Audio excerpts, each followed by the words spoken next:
Welcome back to the DeliveringMore platform, folks. I'm your host, Ben Alkire. Thank you so much for consuming the content morning, afternoon, and evening. We appreciate it. As always, if you could, hit that subscribe button down below.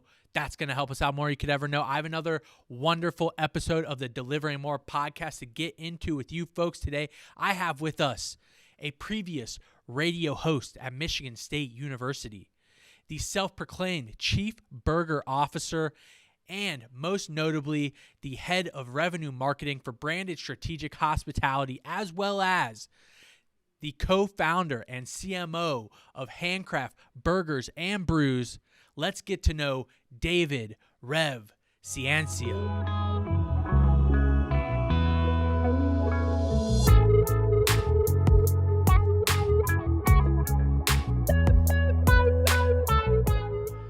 Rev, thank you for joining me here today. I appreciate your time. Likewise, thank you. Thank you.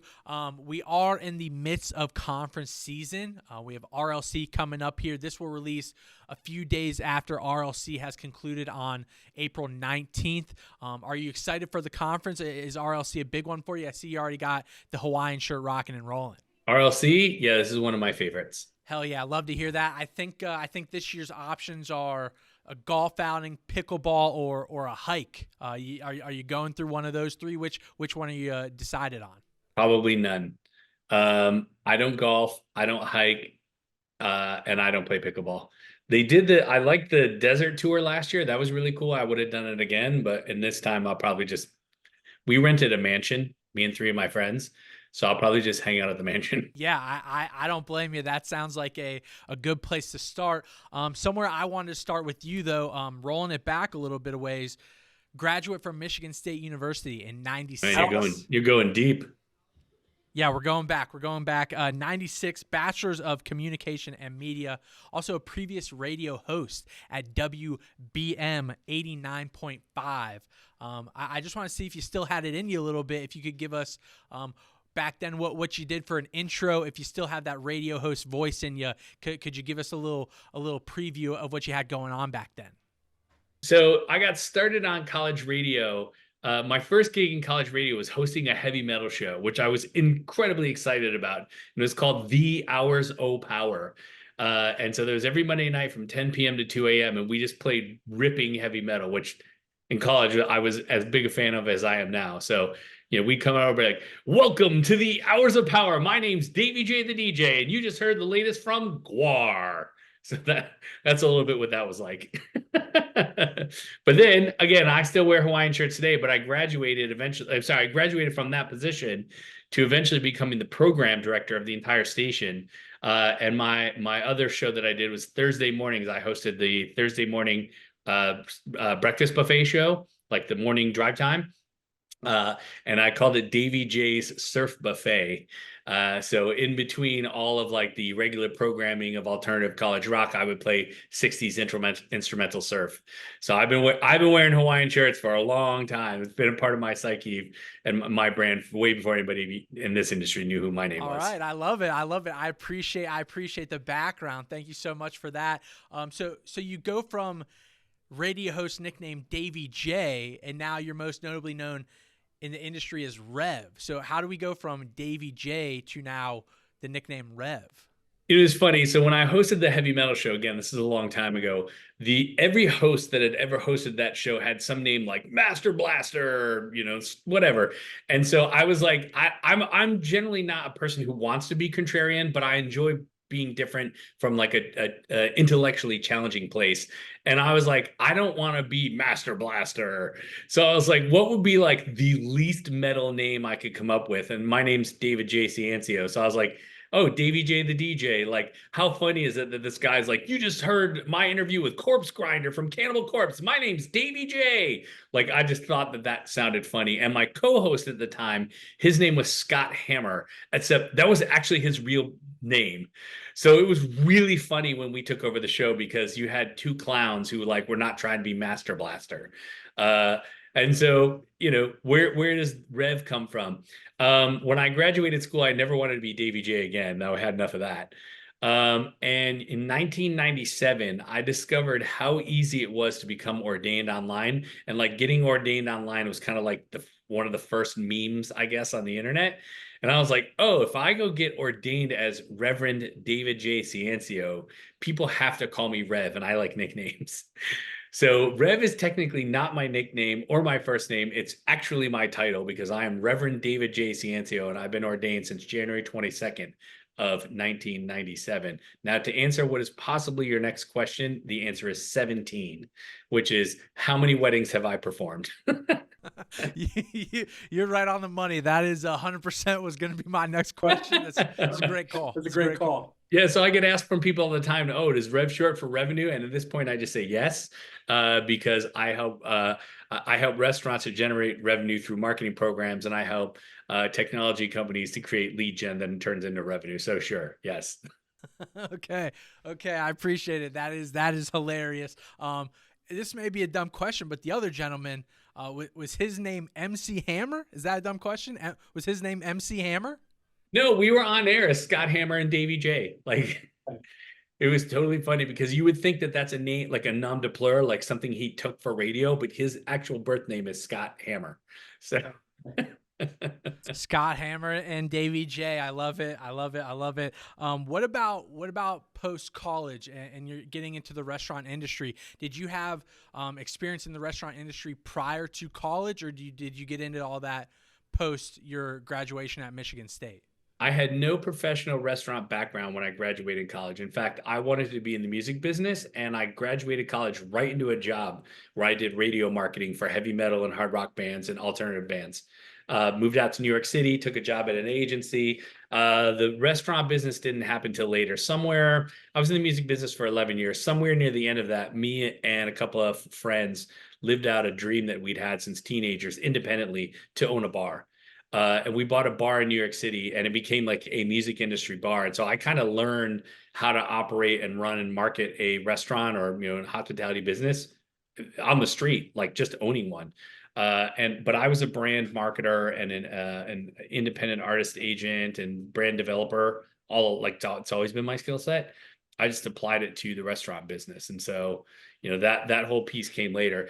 Eventually one day I woke up and I was like, man, I really don't like dealing with bands. And so I decided to go deal with restaurant operators and chefs, which honestly are very similar people. As I tell people who are still in the restaurant, when I talk to people who are still in the music business, they're like, oh, what's it like in the restaurant business? I tell them one thing, it's kind of the same, except you can't download a cheeseburger. So that was my segue. Is I own a bar, and I learned, street chops on how to market and brand. But I'm a marketer by trade and by, energy. And so I just learned a whole lot there. So. And so nowadays, head of revenue marketing, I believe that's the title, head of revenue marketing at Branded Strategic Hospitality. Obviously, we got Jimmy and Shotzi over there doing amazing things. Obviously, you guys are some massive names within this industry, but 20 years of experience in the restaurant industry now, with the past 4 being at Branded Strategic. What has your time been like with that company? How has that been a great catalyst to creating further relationships within this industry? It's funny. Here's a little known story about me and Branded. So when Branded was merely an idea in Shatsy's head, and Jimmy's head to some degree, I've been friends with Shatsy for years and years and years. And Julie, who's the CMO at Branded, she's worked with Shatsy almost her whole career. In fact, I worked with Shatsy before Julie. And so when the Branded idea came up, they both called me and said, hey, will you come out to lunch with us? We have a crazy idea. I said, okay. And Branded used to own this restaurant called the Farmer and the Fish. It was amazing. So like, come meet us for lunch at Farmer and the Fish. I said, all right. So I sat down, and Shatsy and Julie were like, we have this crazy idea to marry tech and restaurants, blah, blah, blah. And I was like, yeah, that's awesome. What do you want from me? And they're like, oh, we think you'd be the perfect person to be the liaison between technology and restaurants. And I was like, oh, actually, that is perfect for me because I love tech and I care about the restaurant. Like, yeah, I would love that. Here's my salary requirements. And they both laughed at me.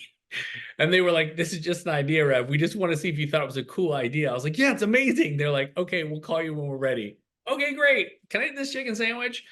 So whatever, they launched Branded, and then Julie called me and Shatsy called me one day, and Jimmy were like, look, you're a part of the Branded family. We want you to be an advisor or whatever, and know that like at any point, if you have an idea that you think will work here, like the door's open. And so I was like, all right, I'll kick the can until I come up with something. Long story short, February 2020, I was the chief marketing officer at Single Platform. They got bought by TripAdvisor. TripAdvisor was trying to assimilate that company. This thing happened called COVID. You might have missed it. It was real fast. And I lost my job because everybody lost their job at Single Platform because TripAdvisor is a travel organization. Nobody's traveling. So whatever, I decided to start this consulting company because I'm like, I'll just do this for a while and then I'll figure it out. And after like 90 days, like I kind of got really comfortable in the consultant role. It was going really well and I really liked it. And I was like, wait a minute. And I pinged Shatsy and Jimmy. I was like, I have an idea. Rather than me running this independent consulting agency where I'm helping both restaurants with their marketing and tech companies with lead gen, I was like, why don't I just do it under the branded hood? Like, you guys raise capital, I make things go faster. They were like, yes. We kind of quickly figured out an agreement, and then boom, I was the head of revenue marketing for branded. So I've been a part of the branded team for more than a decade or so, but formally in this role has been about 4 years, kind of this month. But it was literally, I was like, hey, you guys go focus on raising capital. I will help companies go faster. And that's it. It's been unbelievable. You know, what the mission that Shatsy and Jimmy and everybody on the branded team is on is, hey, how can we help operators to run more successful businesses, to provide better guest experiences with the right type of operator-friendly technology? And that's exactly the lane I play in. So, and I think the next place we could go realistically is your time as an operator then, right? In the years while you've been at Branded, you've also been building your own restaurant concept, Handcraft Burgers and Brews, with a few partners, Chris and Chad, a wonderful burger, smash burger concept. I believe it's like 6-7 blocks down the road from Empire State Building, so right in the thick of things there in New York City. I'm personally a huge smash burger guy, so that's right up my alley. But what is building that concept been like, co-founder and CMO with Handcraft Burgers and Brews? What has that experience been like for you? thank you. Yeah. So Chad and Chris from Handcraft Hospitality, they're former clients of mine. They were clients of my consulting, and I've known Chad and Chris forever. They're great guys. They run great restaurants, great taverns. They got an opportunity to open a quick service restaurant, and they called me and said, hey, we want you to do our marketing. I'm like, okay, that's what I do. I help restaurants on marketing. And I kind of put a proposal in front of them. And again, really long story short, they were like, do you want to just be an owner? And I was like, no, I don't ever want to own a restaurant again. I failed miserably at that. We're good. I was like, I'm happy to do your marketing though. And we kind of just quickly, they kind of were like, no, you're the right person for the role. And we figured out what that would look like. And I eventually said yes. So the concept was fully baked before I was a part of it. And the restaurant was almost ready to open by the day I signed my contract. So I like the brand and all that the brand prior to me and changed very little. I came into Chad and Chris and made a couple of suggestions about ways that we should like kind of effectuate and communicate the brand and a few pinches and pokes, but they were down that line before I got in. I've had the menu was kind of what it was. So, those guys are smart. They know what they're doing. And I'm grateful to be a part of that team. That's awesome. Going from clients, customers to a partnership. That's an amazing story and background. And I noticed on the LinkedIn bio, in terms of your background, a couple of previous companies you had been with, you had CBO as your title in terms of Chief Burger Officer. I assume that is self-proclaimed. I don't necessarily know how one earns or gains that title, but I did want to ask, how do you earn or how are you given the title of Chief Burger Officer? When I was at Single Platform, they were owned by Constant Contact, which I can't remember the name of the parent company. But nobody was allowed to have C-suite titles at the company. Only people at the parent company could have them, right? So nobody in the companies that they own could have C-suite titles. Even my boss, who is technically the CEO, was the vice president or SVP of blah, blah, blah, blah. I don't remember. But I was a consultant and they decided to bring me in full time. And we just kind of worked out. I'm more of a get it done person. Like I don't need a lot of formalities. And the SVP at the time was like, you're hired. Just get to work. All right, great. So I went to work. And then NRA was coming up and he's like, we need to send you to NRA. You're going to be the person in charge of the team there. I said, okay, great. I should probably get business cards. And he goes, okay, cool. I was like, I should probably have a title. And he goes, okay, well, I was essentially the head of marketing, but he goes, what do you want your title to be? And I was like, CEO. And he goes, no, but why? And I was like, Chief Eating Officer. He goes, oh, that's really funny. He goes, I'd be okay giving you a CBO title. And I go, what's a CBO? And he goes, Chief Burger Officer. He goes, I wouldn't need to get that okayed by corporate. So I was like, are you kidding me? He goes, not at all. And like 3 days later, came up Chief Burger Officer on my single platform card. So the entire time I was with single platform, my title was Chief Burger Officer. It wasn't until they sold to TripAdvisor that they officially were like, okay, you can be the CMO, but Chief Burger Officer. I was like, I'm totally okay with this. That's hilarious. And the catalyst being the NRA conference is a hilarious point in that story that I think is an amazing detail, and a great segue into something I did want to bring up to you. Obviously, we're getting into the conference season, RLC, Food on Demand, NRA underway. You're gearing up. I've already done 5 this year. Where have you been? Yeah, that is true. That is true. I should clarify, deliver that, gearing up underway into the conference season. That's a good call out. But something you do very well, and a great reason why I follow you so heavily on LinkedIn and on the platform you've provided, the content you create in terms of conferences, the self-made content you generate. It's an amazing follow. The pictures, the videos, TikToks, whatever you want to make and create. It's an unbelievable journey that you provide and share with everyone. And we did to speak about the Hawaiian shirts you did earlier in the sit down, and I wanted to bring that back up. You have a Hawaiian shirt on right now. It's an amazing piece of clothing you have presenting yourself within. But in terms of the Hawaiian shirts, I just wanted to ask in general, what is the catalyst of why you always wear the Hawaiian shirts? Right, here I am wearing one right now. I wear them every day. So here's where it comes from.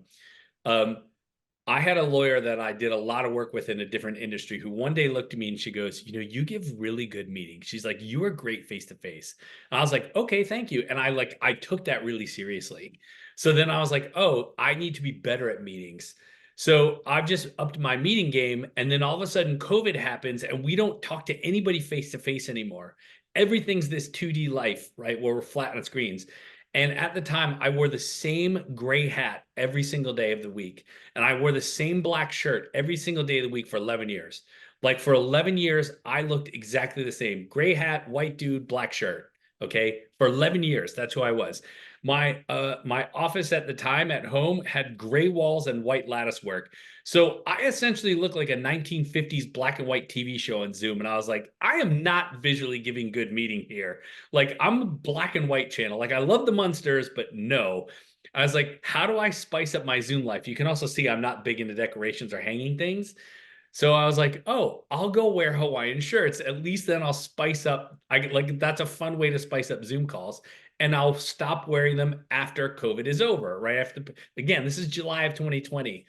Well, it took a little bit for COVID to go away, if at all. And about 3 months later, I was like, man, I really like Hawaiian shirts. They're super comfortable and they look great. And then I also realized something, that they actually reflects my personality. And my personality, like for people that work with me, for my clients, I'm here to make things easier. I'm here to keep everybody relaxed and like, don't worry, I got this. And so I think the shirts are actually a visual representation of what I bring to the table. And so now they're here to stay.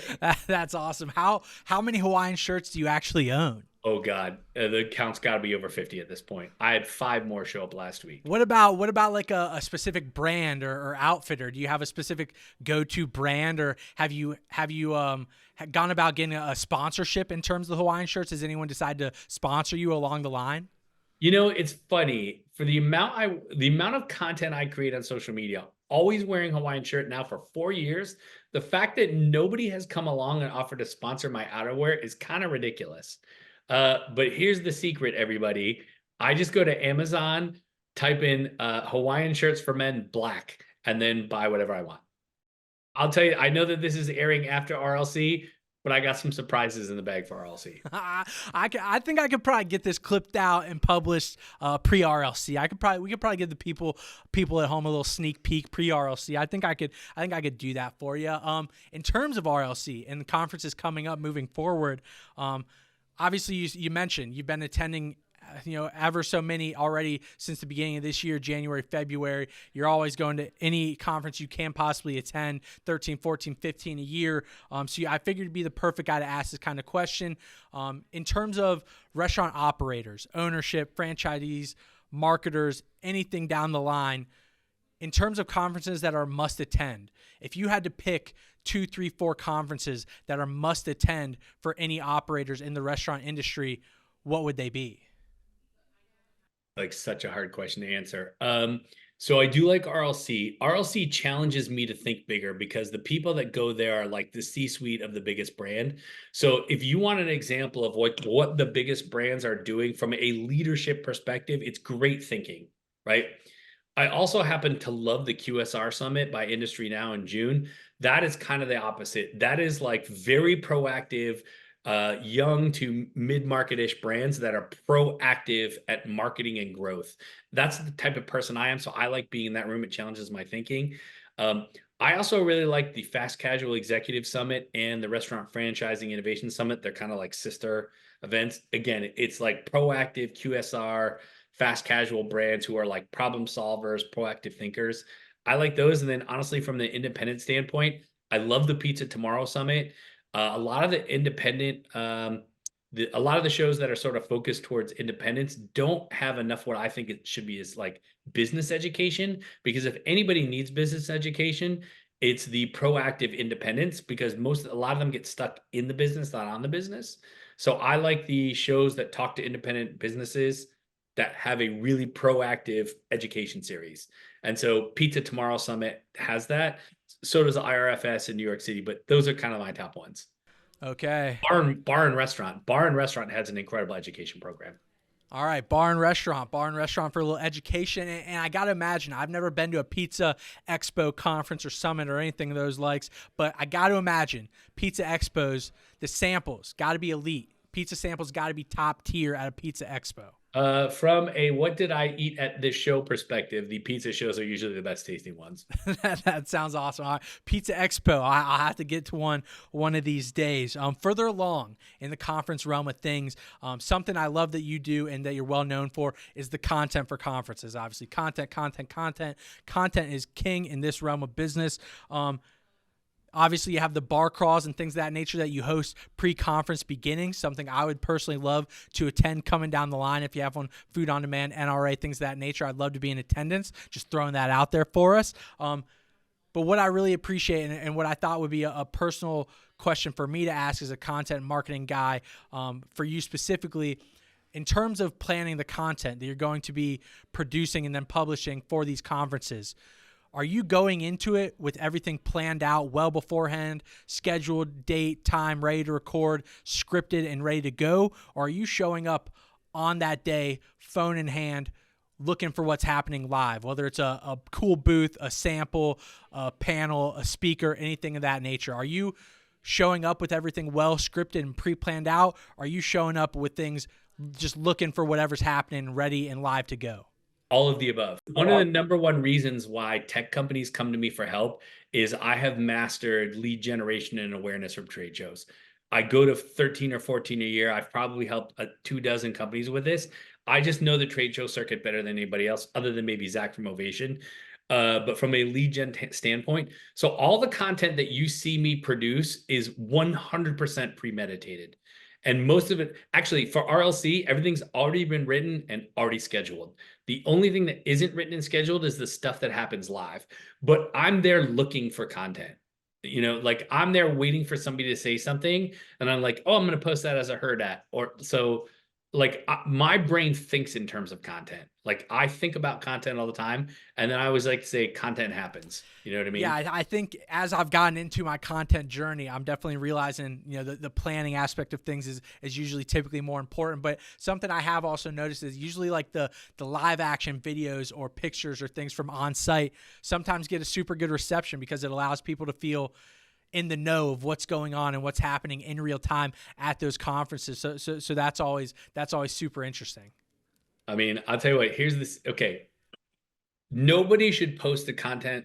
No brand or person should post social media content without a goal in mind. Okay. I don't care what the goal is, but you should have a goal. And if the goal is, I just want to share my life on social media, like, okay, but that's a goal, right?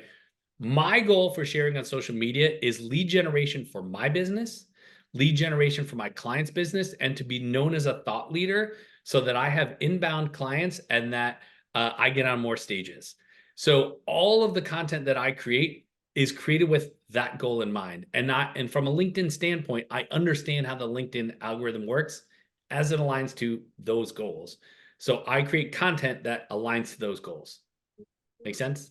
Makes sense. Makes perfect sense. Rev, I appreciate your time again today. Thank you for joining me for this sit down, sharing all this knowledge and advice with us. I did want to give you a moment here before we get out of here. If people want to hunt you down, connect with you, whether that's social media, a website, LinkedIn, where can they find you? How can they go about connecting with yourself? Sure. The best way to get to me is on any social media platform. I'm on TikTok. I'm on LinkedIn. I'm on Twitter or X, whatever you call it. I'm on Facebook. I'm on Instagram. And I'm Rev Ciancio on all of them. But if you're like, hey, I don't know if I really want to talk to this guy or be bombarded by posts about his pizza habits or his Hawaiian shirts, go to restaurantsgrow.tv. I do a free LinkedIn newsletter every single week where I share actual how-tos and tactics to best your restaurant marketing. So, and there's for sure some nuggets in there if you're a solutions provider like what you guys do, but it's restaurantsgrow.tv, my free LinkedIn newsletter. Lots of people seem to like it. Rev Ciancio, ladies and gentlemen. Rev, thank you so much for your time. I greatly appreciate you. Thank you so much. We'll see you very soon.